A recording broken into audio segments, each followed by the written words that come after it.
Building a better world, 21 blocks at a time. Welcome to our shared journey towards a future that doesn't resemble a dumpster fire.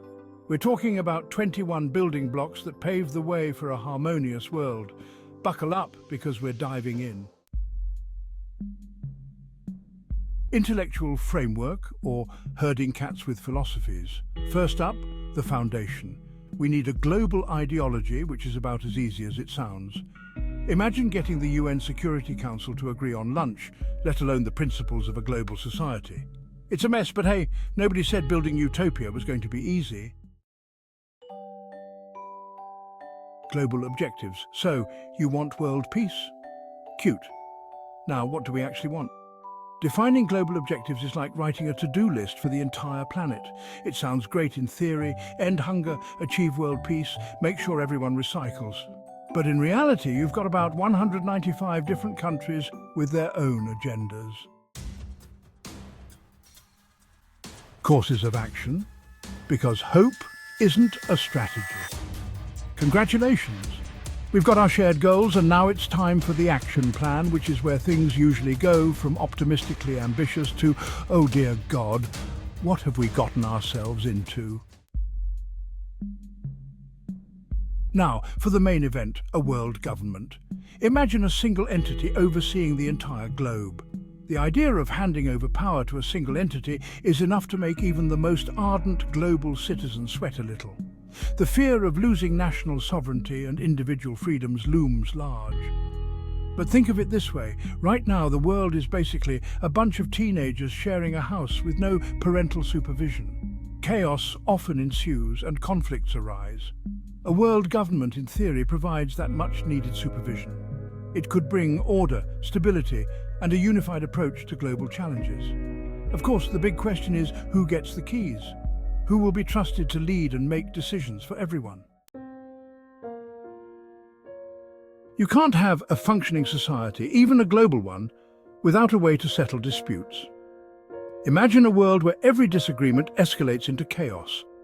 That's where the International Court of Justice steps in. Enter the International Court of Justice, or as I like to call it, the legal version of trying to reason with a toddler having a meltdown in the cereal aisle. It's the place where nations come to air their grievances and seek a fair resolution. It's messy, it's complicated, and nobody ever really gets what they want. But it's a necessary mess, a controlled chaos that prevents larger conflicts.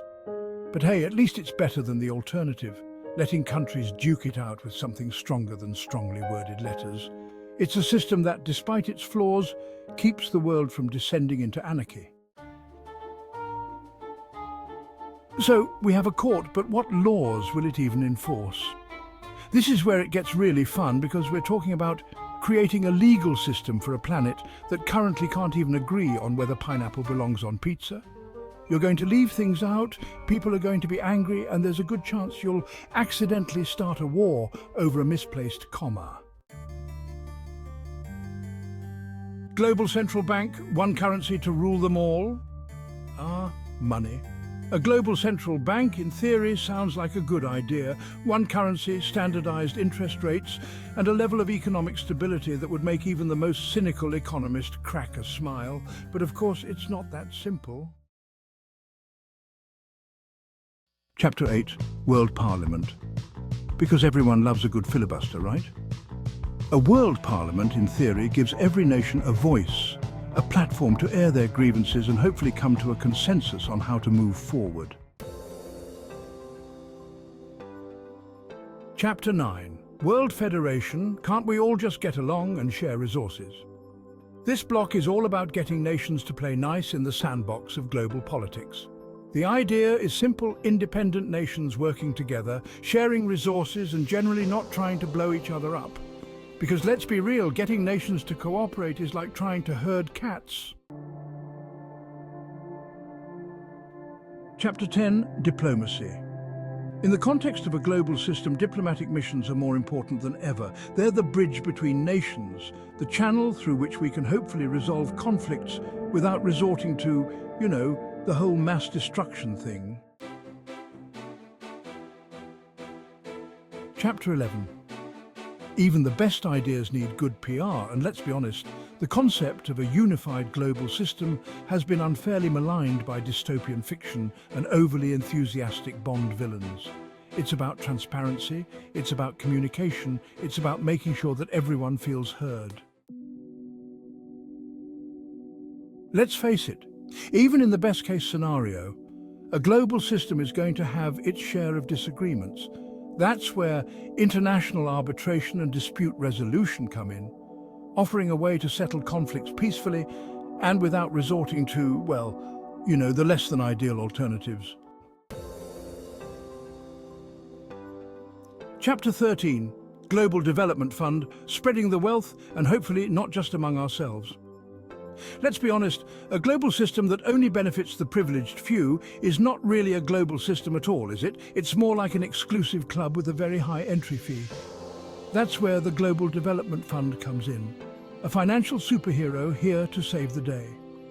It's not just about charity, it's about creating sustainable growth and opportunities. The idea is simple: pool resources, provide aid, and help lift developing nations out of poverty. By doing so, we create a more balanced and fair world where everyone has a chance to thrive and succeed. Chapter 14, International NGO Coordination, because herding cats is easier with a laser pointer. NGOs, they're like the overachieving siblings of the international community, always trying to save the world one project at a time. Coordinating their efforts, however, is about as easy as herding cats on a sugar rush. But with a little bit of effort and a lot of patience, it can be done. Chapter 15, Global Trade Zones, Free Trade or a Free-for-All. Global trade zones, they're like the Wild West of the international business world, full of promise, potential pitfalls, and more than a few shady characters lurking in the shadows. On the one hand, they can boost economies and create jobs. On the other hand, they can also lead to exploitation and environmental degradation.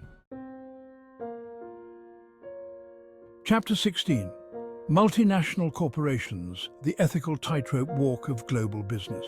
Multinational corporations, they're the behemoths of the global economy, straddling continents, influencing governments, and generally making the world go round.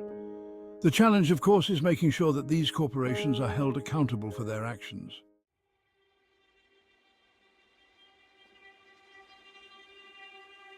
Chapter 17, Technological Advancements, because even utopia needs Wi-Fi. Technology, it's the double-edged sword of the 21st century. On the one hand, it has the potential to connect us, educate us, and generally make the world a better place. The challenge, of course, is making sure that technology is used for good and accessible to everyone.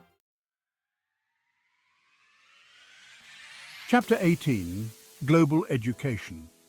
Because ignorance isn't bliss, it's just ignorant. A global education system would not only teach us about different cultures and perspectives, but it would also help foster a sense of shared humanity. Chapter 19, Global Media. Can't we all just get along? And by get along, I mean agree with me. A global media network, free from corporate influence and government censorship, could provide reliable, unbiased news and information. Of course, this is all contingent on us actually agreeing on what constitutes reliable and unbiased.